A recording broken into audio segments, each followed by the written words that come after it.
Hello everyone, I am Minaya, and today we are going to talk about two words that I consider they are really useful.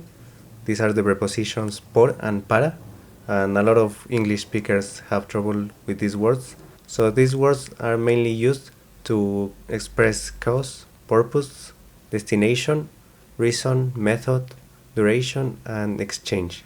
And these words can be translated to English as for, by, through, because of, to, in order to.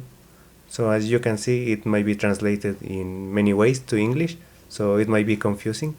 But today I'm going to give you some examples, and I'll give you the general idea about how to understand these verbs, so it's going to be easier to you. So the key idea for you to understand many of the uses of these prepositions in Spanish is that in Spanish we separate the cause or the process from the goal or destination.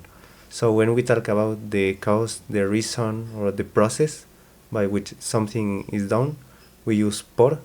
But when we talk about the destination or the goal, we use para. So this is the main idea. So you can use this as a guide to recognize faster where to use each word. So I'll give you this comparison table that you can use as a quick guide. So as you can see, we can classify por and para this way.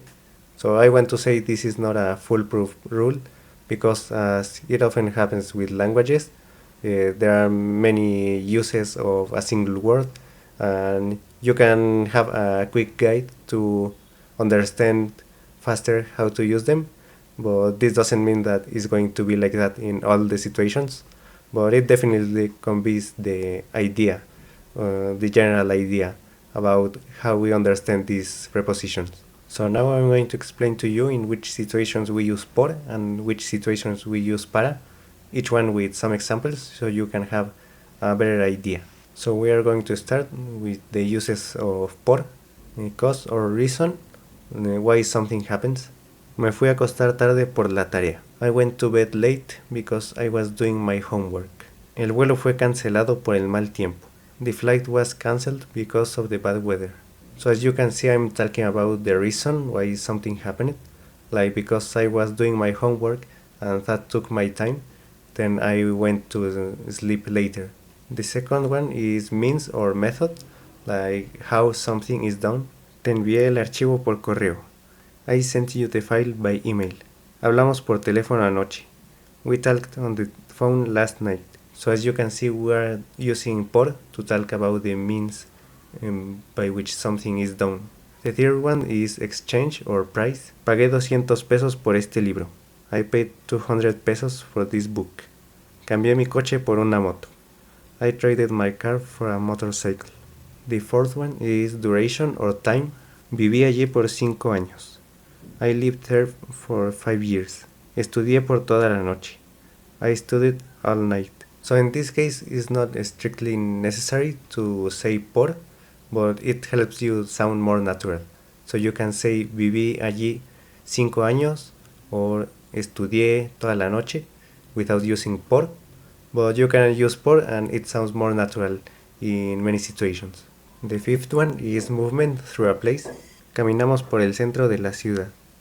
We walked through the city center. Él pasó por mi casa el viernes.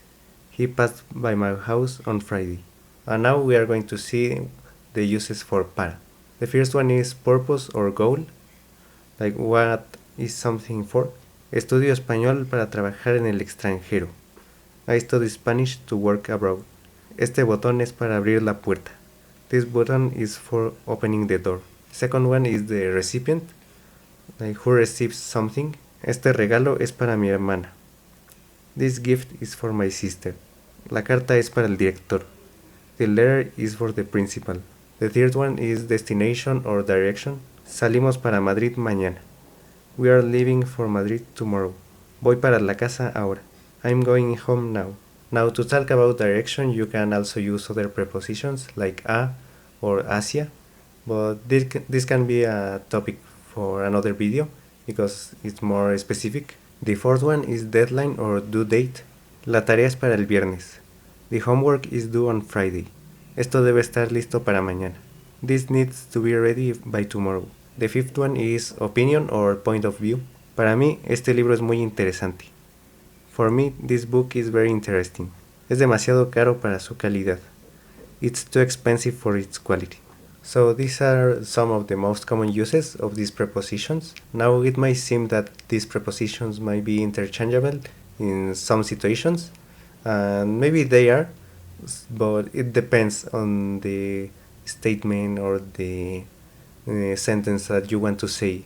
Like if the sentence is an hybrid between cause and reason, because it might happen, like in any language, and it also depends on the idea that you want to convey. So it's not only related to just grammar, so it also depends on the emotion that you want to convey. So a good example that I use for this is in like the sentence trabajo por mi familia. So it can be translated as I work for my family. And I think in English it has like the same meaning. So you can see like the family is the cause, the reason why I work, but it can be also like the purpose of my work, you know. So maybe it's the same in English. English is not my native language, so I don't know if this translation is like 100% comparable.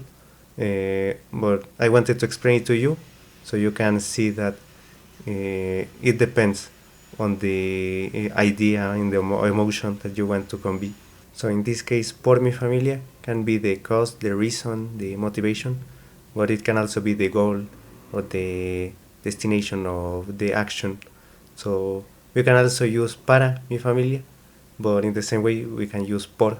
So as you can see in this case, when I say por mi familia, it sounds like familia is the cause or reason why I am working, but it might be also the purpose, like the goal.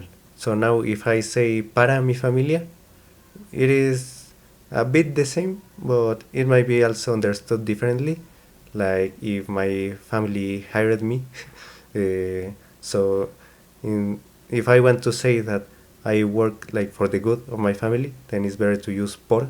So as you can see, these words can also be flexible to express different things depending on what you want to say. But this guide and examples are really useful for you to know how to communicate better on many situations, especially in daily life situations. So I hope you enjoyed the video, and if you have any suggestion or idea or question, you can write it in the comments, and see you in the next video. Bye bye.